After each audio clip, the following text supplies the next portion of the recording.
Kia ora everybody. I wrote a speech and now I've decided that I'm not gonna do it. My name is Rawinia Parata. I am the Tairāwhiti Horticulture Coordinator for the Tipu project. I grew up in Ruatoria and I went to the kura kaupapa there, and I came to Gisborne and did my 6th and 7th form years at Gizzy, Girls High. So I just wanted to talk a little bit about my project, the project that I'm working on for the region. So in October last year, industry, so the growers of the East Coast, local government representatives and national government representatives had a hui, and that hui was about all of the issues to do with horticulture, with labour specifically. That the industry was growing at an exponential rate, and would we have enough labour to continue to grow this way?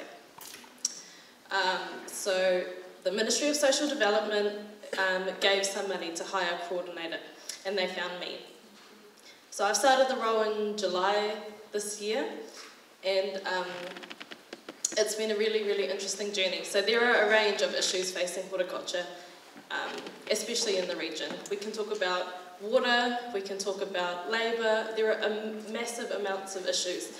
But my contract was for 2 years. So between myself and the board, my advisory board, we decided that we wanted to make the biggest impact that we possibly could within that 2 years, and we were determined to do so. So we put together a strategic plan and realised that labour was the most pressing issue, that it wasn't just us that needed labour, but industries like forestry, tourism. There were lots and lots of industries putting pressure on the available labour pool, and horticulture was growing. So what you may not know is that 85,000 apple trees are going in to the ground and to be planted this year, 85 next year, and likely 85,000 the year after. That doesn't take into account the growth in other areas like kiwi fruit or citrus or vegetables, which all grow really, really well here and thrive on the East Coast. So I got to meet lots of people in the Hawke's Bay who are doing a similar thing in terms of labour. And time and again I came up with the same thing, is that we had such a diverse range of crops on the East Coast. What were we going to do? What I realised quite quickly is that across the year there are a range of activities, a range of mahi throughout the year. What there isn't is information of where that all stacks up, of how we can see it. So potentially somebody could move from one crop to another and have work all year round. So it was about repackaging our seasonal workforce, essentially.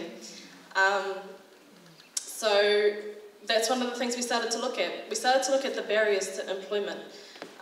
Those things being that lots of people didn't have the bare basics for legal employment, so an IRD number, a bank account, photo ID, to other things like childcare, transportation.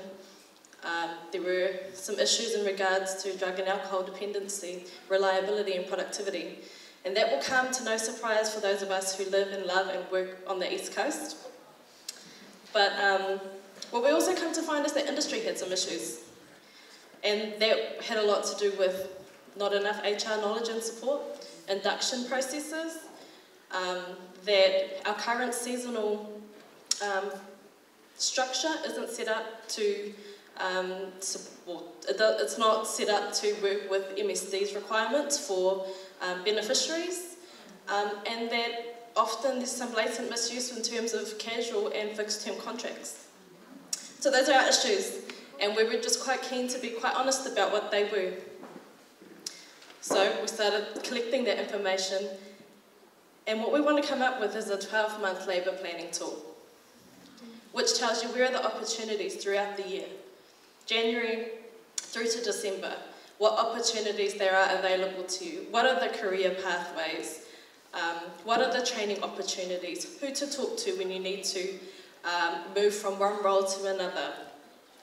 And so we've been starting to work on that to get grower profiles, case studies. There are a range of really, really awesome projects happening already in the community, but they're not being well profiled. So that was something that we're going to do. Essentially create a one-stop shop for all things Tairāwhiti Horticulture that has to do with people. So that if anybody wanted to enter the industry, we made it easy for them to do so. The other things we started talking about was, how do you become a specialist in your field? How do you become recognised for being the best at what you do? If you don't want to be a manager, and if you're not a scientist, but you're a picker or a thinner, how do you be the best at that? And how do we become recognised at that? And how do we value our staff members, our seasonal staff members? So we started talking about incentivising employment models so that you could be a specialist picker or thinner or prenner, and that there would be steps along the way, just like career progression.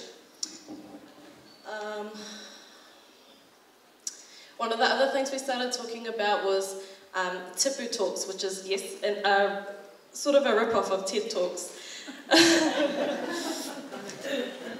But it was, yeah, so Tipu talks was essentially an opportunity for us as a growing community to start talking about things and to share the ideas, the good ideas, so that as a community we can grow together, and having all of those conversations and all of those ideas and discussions on one platform. We also talked about, what do we do with the fruit that can't be sold? It's blemished, it's bruised, it's undersized. What opportunities do we have to make sure that the muscle in our industry, our workers, are looked after and fed, or is there no opportunity? We don't know, but these are the questions that industry is starting to ask and are willing to put support into the project. Tipu is becoming a platform for that, to be driven forward. So that's where things are at the moment. If you're interested in the project, if you have questions, if you have thoughts, if you have ideas, all of that is really important. Your voice might be the key to unlocking seasonal labour on the East Coast. We're looking to make things better, to make horticulture an attractive lifestyle choice.